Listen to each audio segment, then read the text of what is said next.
Hello everyone. So today we will be setting up Maven project in our Eclipse. So for that we can go to Eclipse downloads.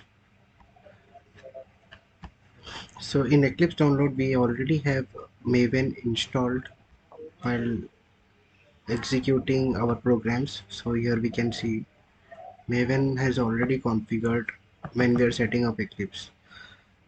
So when we go to Eclipse, when we are creating a Maven project, we already have Maven installed. So suppose if it's not installed, can go to help, install new software. Below that there is Eclipse Marketplace. Here we can type M2E Eclipse, enter. So we get here installation file for Eclipse, and we can see it's already installed. So suppose if you get an install option like this, you can click here install and you can click next, and then you can install the Maven software within the Eclipse. To create a new Maven project, we can create a simple project. You can skip the archetype section, click on next. Here we can add group ID and artifact ID.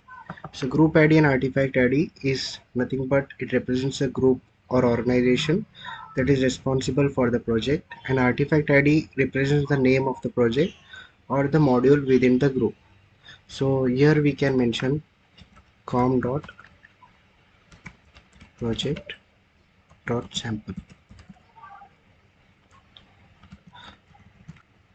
and this is the model of the application. So we can mention here .app test.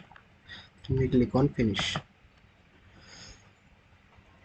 So here we can see Maven is getting set up, and we have successfully configured Maven in Eclipse.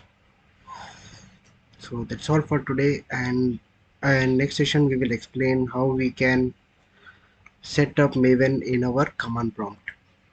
Thank you for watching.